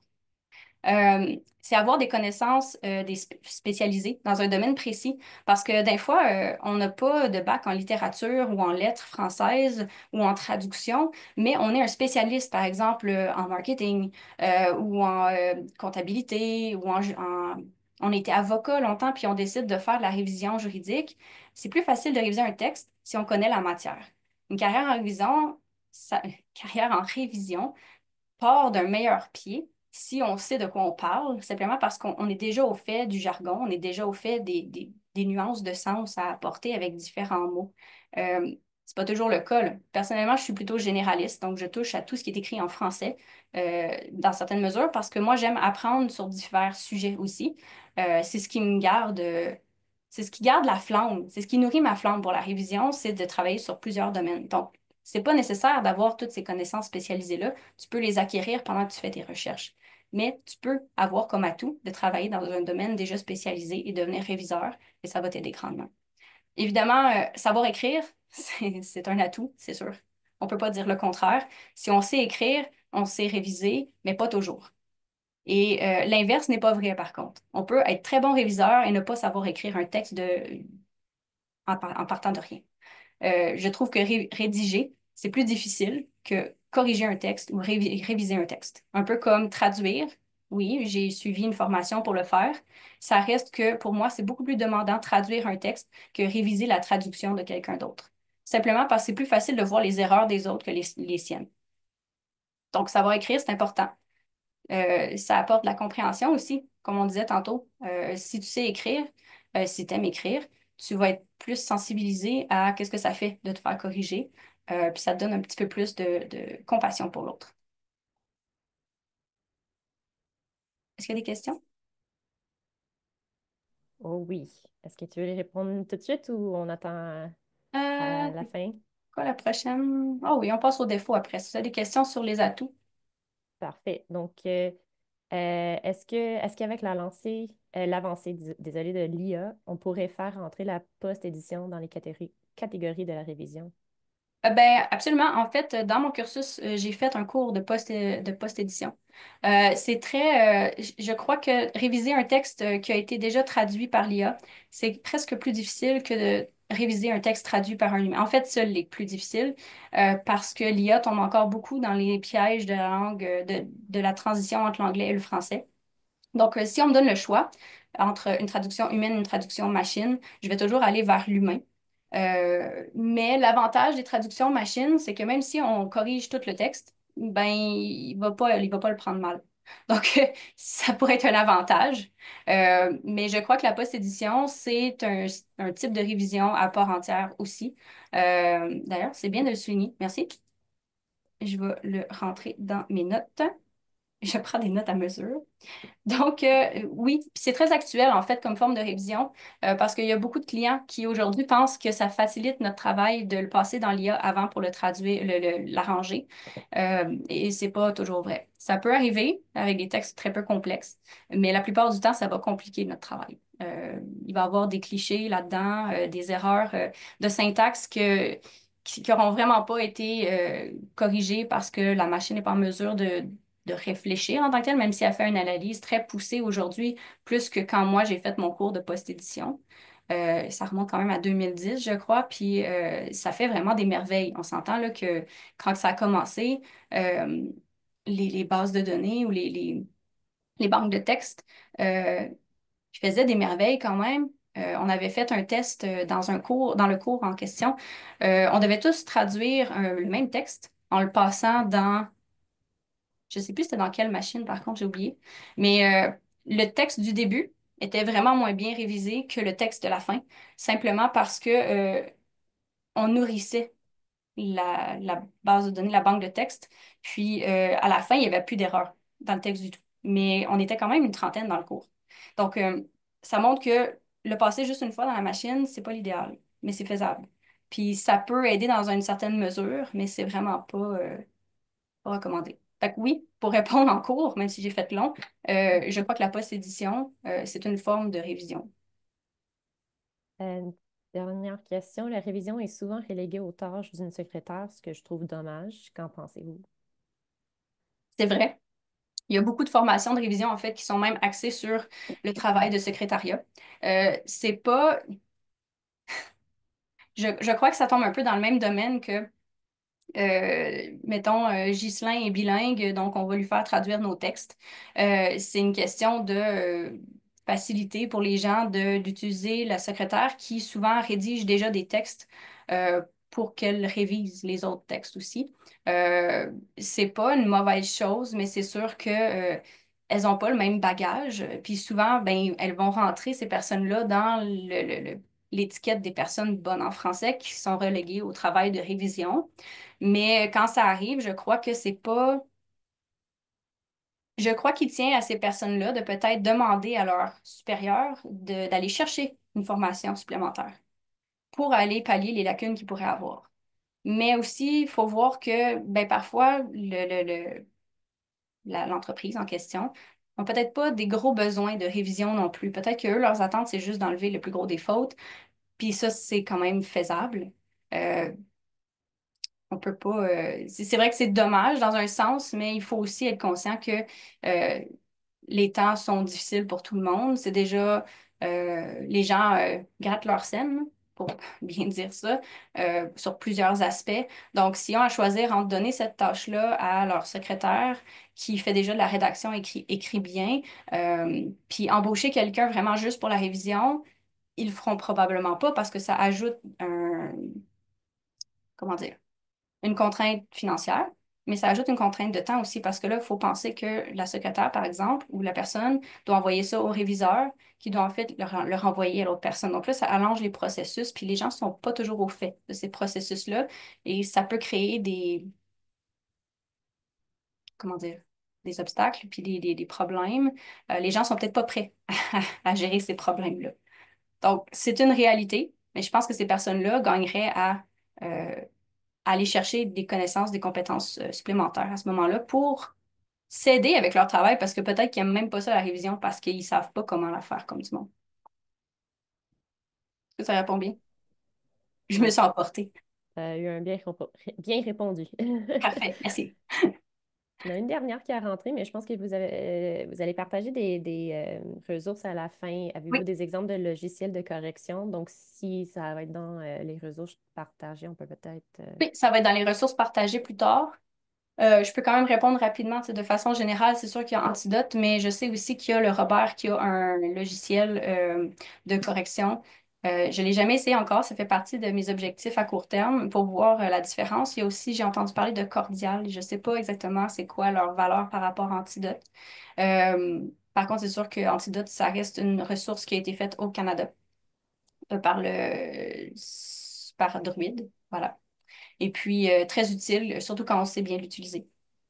Donc ça, c'est sûr, il y a ça. Mais il y a aussi des correctiels en ligne qui sont gratuits, qu'on peut utiliser, dont la qualité est étonnante, en fait. J'en ai testé quelques-uns. Il faudrait que je ressorte mes données, mais je vais les mentionner dans les ressources aussi, parce que ça peut aider pour des courts textes. La plupart, s'ils sont gratuits, ça va être pour des courts textes et non des longs. Donc, un petit bémol, là, mais ça, je pense que ça couvre pas mal. S'il n'y a pas d'autres questions, je vais passer aux défauts. Oui, c'est beau. OK. Donc, qu'est-ce qui peut me nuire dans ce domaine? Qu'est-ce qui peut nuire aux professionnels de la révision? On l'a mentionné un peu tantôt, le purisme. Aujourd'hui, c'est une méthode ou une application trop stricte des normes linguistiques, ça risque d'en faire grimacer. On voit une nette tendance vers l'authenticité et donc du langage. Euh, Moi, je suggère d'éviter, mais c'est sûr que, comme je disais, vous allez toujours trouver quelqu'un qui va rechercher exactement ça aussi. Il y en a. Un manque de ponctualité. Donc, le respect des délais. On n'en a pas parlé depuis le début. Dans le professionnalisme, j'aurais pu mettre ça. Le respect des délais, c'est crucial. Mais on reste des humains, donc c'est sûr que parfois, il y a des choses qu'on n'a pas vues venir. Euh, Ça arrive de devoir repousser un délai. L'important, c'est de communiquer. C'est vraiment important de dire, OK, je pensais pouvoir le faire, je pourrais pas le faire. Voici qu'est-ce que je peux vous offrir pour compenser. Ou est-ce que ça vous convient ou est-ce que vous voulez qu'on délègue? Donc, le manque de ponctualité et sans communication autour, ça, c'est un mauvais défaut. On peut rentrer là-dedans la mauvaise organisation, mais c'est un défaut qui c'est pas immuable. C'est quelque chose qui se corrige, c'est quelque chose qui peut se régler avec la pratique, entre autres. Apprendre, quand on apprend à se connaître, quand on apprend ses limites, on apprend aussi combien de temps il va nous falloir pour faire tel type de texte. Et ça aide à mettre des meilleurs délais aussi. Un des problèmes qu'on voit souvent, surtout pour ceux qui se lancent au début, c'est qu'ils vont demander un délai j'aime bien le mot ridicule, pour faire un texte, parce qu'ils n'ont pas pris en compte que même si, mettons, c'est 60 000 mots, puis que un monde idéal, à 2 000 mots de l'heure, ça prendrait 30 heures, ben des fois, on ne s'attend pas à devoir gérer des problèmes de terminologie, on ne s'attend pas à devoir gérer des problèmes de logiciel. Euh, un fichier perdu, ça arrive si rapidement, c'est frustrant.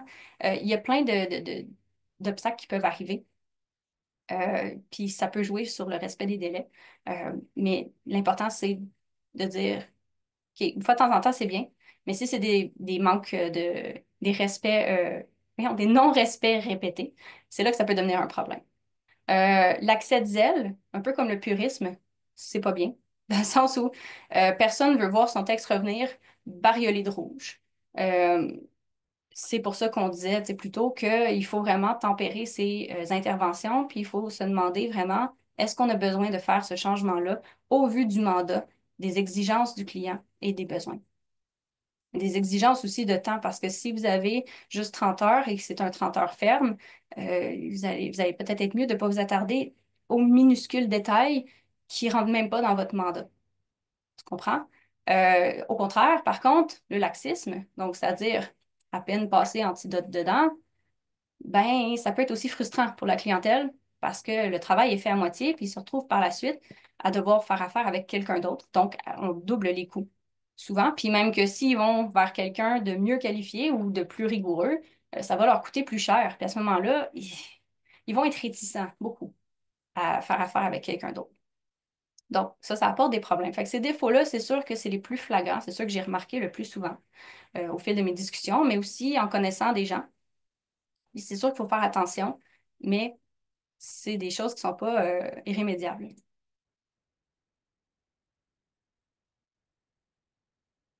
On a des questions, non? Donc, Est-ce les que bonnes le pratiques. perfectionnisme peut nuire dans le domaine ou est-ce une qualité? Ah oui, j'ai failli l'inclure, le perfectionnisme, mais vu que j'avais mentionné de la rigueur, mais sans tendre vers la perfection, en sachant toutefois qu'on ne peut pas l'atteindre, j'ai décidé de ne pas mettre le perfectionnisme. Effectivement, le perfectionnisme est une qualité de certains points de vue parce que ça apporte de la rigueur. Cela dit, il faut se tempérer soi-même, parce que ça devient vite un défaut.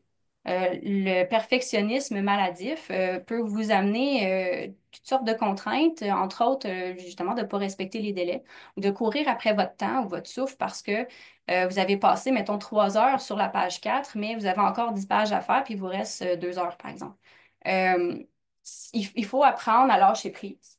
Mais c'est sûr que le perfectionnisme, dans son essence, le fait de vouloir avoir un produit de la plus haute qualité possible, est une qualité, mais ça vient vite un défaut.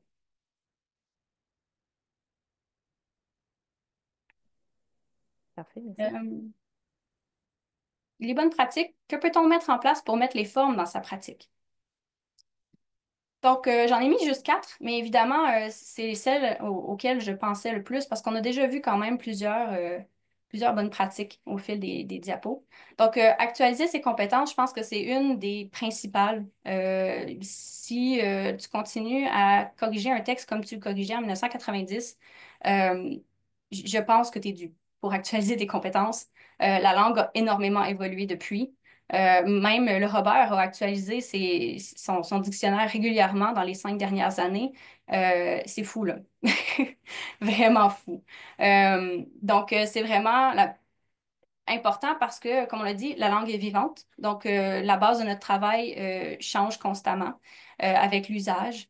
Donc, la meilleure façon de s'y prendre, c'est lire, comme on l'a mentionné, lire des ouvrages de langue, lire des guides, se tenir informé des récents développements dans le domaine, suivre la formation aussi de perfectionnement, participer à des congrès. L'année passée, j'ai participé au congrès de Rivière Canada en novembre. Je pense que le prochain est en 2026, c'est ça? Quelque chose comme ça. Je pense qu'il n'y en a pas cette année, mais il y en a un l'année prochaine. Euh, à confirmer. Puis c'était très enrichissant de voir les autres pratiques, mais aussi d'autres détails. Il y avait une formation, entre autres, sur la formulation des commentaires d'un point de vue, c'était-tu didactique? Je pense que oui. Donc, du point de vue de l'apprentissage des gens. Mais en général, comment formuler un commentaire, c'est très important. Euh, D'ailleurs, j'aurais dû le mettre là-dedans, mais ça rentre un peu dans communiquer clairement. Donc, la clé de toute collaboration, c'est la communication. Par écrit, c'est encore mieux. Puis, ayez pas peur de poser des questions. Je pense que s'il y a bien une chose que je peux dire aux gens sur pourquoi j'ai travaillé si longtemps là-dedans et pourquoi j'en suis là où j'en suis aujourd'hui, c'est parce que j'ai posé des questions. Même les questions qui me paraissaient les plus basiques ou les plus stupides, je les ai posées et j'étais contente chaque fois de les poser et je me souviens, on me félicitait de les poser, simplement parce qu'on n'est pas dans la tête de l'autre. Donc, à tous les points de vue, poser des questions, douter, entre autres, qui est l'autre élément, c'est primordial. Donc, douter, c'est très important parce que c'est pas parce que tu es un expert en révision que tu as réponse à tout, tout le temps. En fait, souvent, je vais répondre, ça dépend. En fait, c'est la réponse à tout, je pense. Ça dépend du contexte, beaucoup. Puis ça, je me souviens, c'était une des réponses que je recevais et qui me désarçonnait et me dépitait le plus pendant que j'étais encore une recrue parce qu'on me disait tout le temps ça dépend ou le cas par cas. Le cas par cas, c'est presque la réponse à tout parce que il n'y a jamais une réponse pour tout. Il y a tout le temps des exceptions, on le sait en français. Donc, au contraire, c'est en doutant qu'on arrive à accomplir le meilleur travail. Et je pense que le meilleur réflexe qu'on peut acquérir dans cette pratique-là, c'est de dire, attends, je vais aller vérifier. Même si tu sais la nuance entre afin de et pour, retourne voir l'article dans la vitrine linguistique. Tu vas te rendre compte que c'est peut-être pas le même sens, puis peut-être que tu peux pas l'utiliser dans ta présentation PowerPoint. C'est important. Je sais pas combien de fois j'ai revu certains articles de la vitrine parce que je n'étais pas certaine d'un point. Et à chaque fois, tu te dis, ah oui, OK, je le savais finalement, mais au moins tu as vérifié. Ce que tu veux pas qu'il arrive, c'est de te dire, oh non, non, je suis sûre que c'est ça.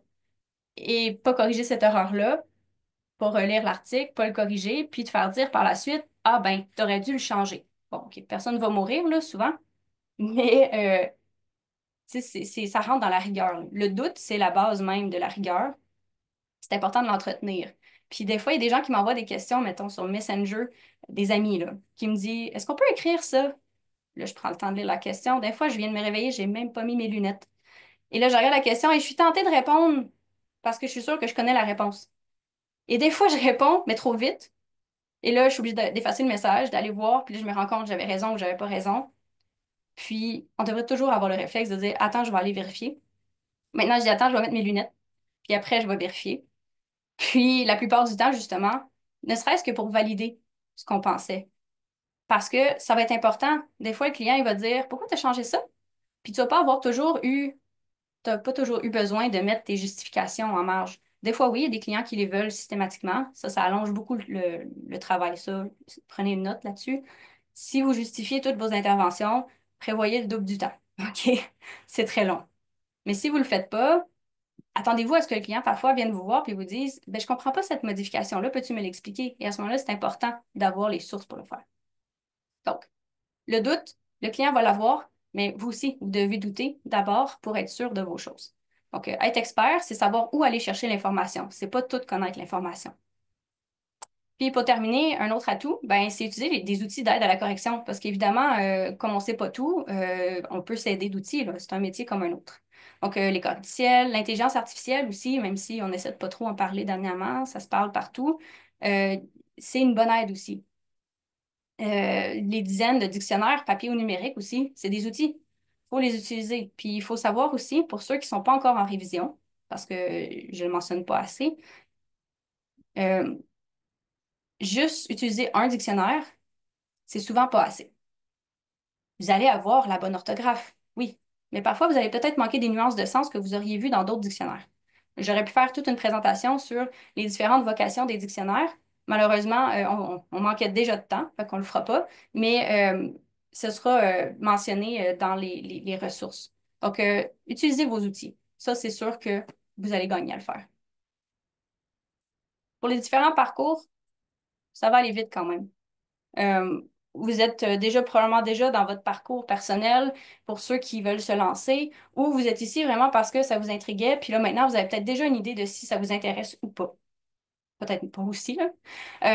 Je vois trois avenues principales selon les niveaux le niveau de français, par exemple, de chacun, ou le niveau de compétences, oui, voilà, le niveau de compétence de chacun. Et puis aussi le mode d'apprentissage. Il y a de l'apprentissage autodidacte, ça veut dire vous allez surtout aller chercher vos connaissances par la lecture, la recherche ciblée en fonction des lacunes possibles. Euh, Vous allez faire des exercices aussi que vous allez trouver, des manuels, vous allez vous renseigner, voir des webinaires comme le mien. Euh, il y a plein de façons de le faire en pratiquant aussi. Le parcours formel, là, c'est le parcours universitaire principalement, parce que j'ai pas vu de profil en tant que tel au cégep. Il y a quelques programmes qui l'offrent, j'ai mis une liste là, notamment l'Université Laval qui a un certificat en révision professionnelle qui se fait à distance. Là, j'ai mis à distance, mais il se fait aussi en présentiel, c'est juste qu'il se fait à distance aussi. Il y a un certificat en rédaction professionnelle et édition à l'Université d'Ottawa qui semble vraiment plus axé en rédaction, mais il y avait des cours qui semblaient intéressants. Donc, à voir.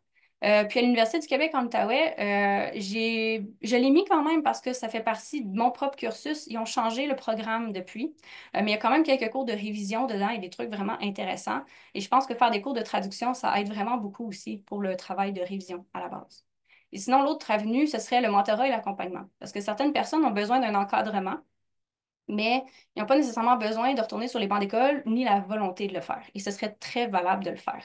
Ils pourraient faire juste accompagner, dans le fond.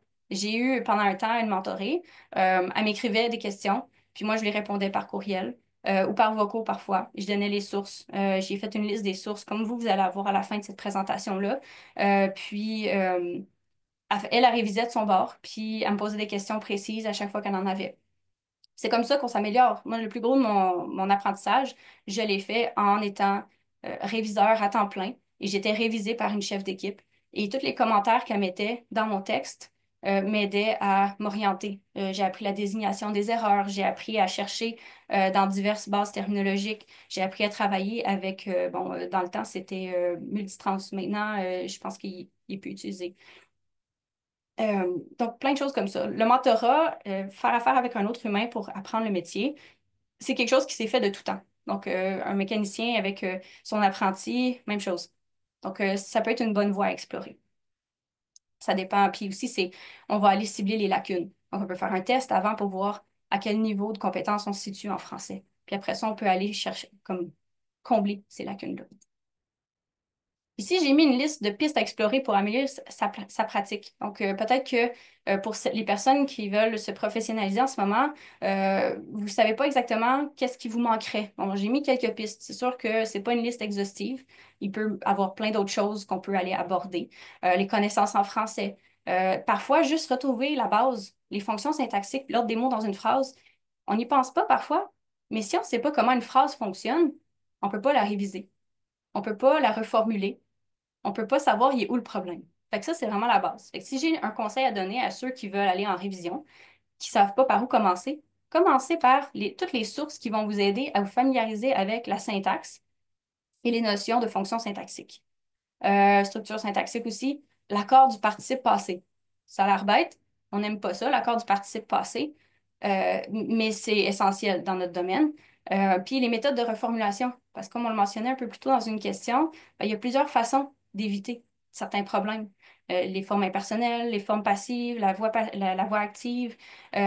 Bouger un complément de phrase d'un bord à un autre, ça va changer des fois la perspective qu'on a. Par la suite, la déontologie, la méthodologie, tout ce qui est formulation de suggestions, de commentaires, si tu n'as jamais étudié en révision ou si tu n'as jamais eu affaire avec la clientèle directement, euh, comme moi, j'ai fait de la révision comparative, puis j'avais pas accès vraiment aux traducteurs. On faisait de la rétroaction mais c'était pas direct. Donc, j'ai appris ça en voyant ce qu'on utilisait comme formulation de ma chef d'équipe à moi. Mais par la suite, j'ai appris un peu comment moi le faire, comment j'aurais aimé qu'on me parle. Mais c'est pas toujours instinctif. Donc, ça peut être une façon, ça peut être un truc à aller chercher de plus. Comment utiliser le suivi des modifications dans divers logiciels? Parce que le suivi des modifs dans GDocs ou là, c'est LibreOffice maintenant. Oui, LibreOffice ou dans Word, c'est pas du tout la même chose. Puis il y a des avantages et des désavantages à chacun d'eux. Puis ça, on ne le sait pas à moins qu'on l'ait expérimenté. Autre piste, insertion de modification dans un PDF. Pas très intuitif. On n'aime pas ça personne, mais parfois il faut le faire. Désignation des erreurs. Ça, je crois, c'est le truc qu'on gagne tous à apprendre, mais qui est surtout fourni à l'école ou grâce au mentorat. Euh, on peut aller le chercher en allant dans des formations. Le bureau de la traduction fait des formations. Là, il faut que j'aille voir si c'est accès au public aussi ou juste à la fonction publique. Ça, je ne m'en souviens pas à vérifier. Mais il va être dans ma liste de ressources de toute façon. Donc, la désignation des erreurs, c'est important, ne serait-ce que pour parfois expliquer au client où est le problème. Puis, pour terminer, les autres pistes, ben, toute la découverte des outils, les gratuits, les payants, pour affiner sa technique, sa méthode, les logiciels, les correctiels, les traitements de texte. Savoir que dans PowerPoint puis dans Excel, par exemple, ben, tu ne peux pas utiliser le suivi des modifications. Si on ne le sait pas. Par contre, dans PowerPoint, on peut mettre des commentaires. Mais c'est quelque chose qu'on ne sait pas à moins de l'expérimenter ou à moins de se le faire dire par quelqu'un qui a de l'expérience. Apprendre la différence entre les différents dictionnaires savoir les différentes bases de données, notamment la commission de toponymie. Saviez-vous que vous pouvez aller chercher les noms de rues officiels dans une base de données, puis ils sont bien écrits. Puis il y a même une section historique, si je ne me trompe pas. Mais ça, on ne le sait pas, à moins de l'avoir eu par transmission orale ou par euh, recherche. Puis sinon, toutes les autres ressources variées qui sont offertes sur le web, naviguer dedans, parfois, c'est pas intuitif. Évidemment, ils font attention à ce que ce le soit de plus en plus, mais parfois, quand on n'est pas habitué, on ne le sait pas. On n'est peut-être pas habitué à chercher à faire des requêtes précises. Puis ben, parfois, ça nécessite juste ça, pratiquer, savoir par où aller. Donc, ça, c'est différentes pistes euh, que vous pouvez aller chercher dans votre formation. Comment on choisit l'avenue? C'est un peu facile, mais en même temps difficile. Ça dépend vraiment de plein de choses. Les contraintes de temps. Combien de temps vous voulez utiliser pour parvenir à ce métier-là? C'est quoi vos difficultés? Avez-vous des difficultés d'apprentissage ou vous avez une facilité au contraire?